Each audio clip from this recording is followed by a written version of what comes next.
বাংলাদেশের জন্য আমি খুব দুঃখজনকভাবে লক্ষ্য করলাম যে আসলে ওনাদের কোনো হোমওয়ার্ক নাই বাংলাদেশকে নিয়ে। তারেক রহমান বাংলাদেশের এক এক জেলায় গিয়ে এক একটা প্রতিশ্রুতি দিচ্ছেন যেগুলো অলরেডি সেখানে আছে অথবা যেটার অস্তিত্বও সেখানে নাই। এ ধরনের ভুলভাল দেখে আমার মনে হচ্ছে তারেক রহমান নিজে হোমওয়ার্ক করছেন না বাংলাদেশকে নিয়ে, উনি জানেন না বাংলাদেশের কোথায় কী লাগবে।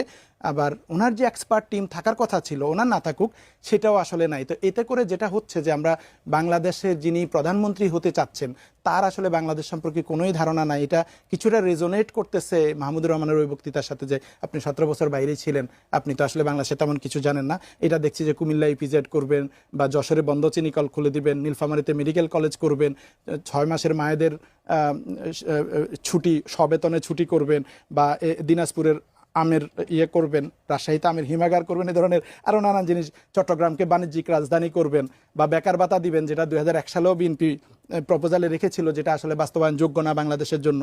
ফ্যামিলি কার্ডের মতো একটা অদ্ভুত আইডিয়া নিয়ে আসছেন যেটা আসলে কোনো দরকার নাই বা কোনো ধরনের প্রবলেমকে আইডেন্টিফাই করে করা হয় নাই। তো এই পলিসিহীনভাবে যদি আমরা আগাই তাহলে আমি বাংলাদেশের ভবিষ্যৎ, যদি বিএনপি ক্ষমতায় আসে, আমি খুব দুঃখজনক ভবিষ্যৎ দেখতে পাচ্ছি। আমরা নিশ্চয়ই এই বিষয়টি নিয়ে আলোচনা করব।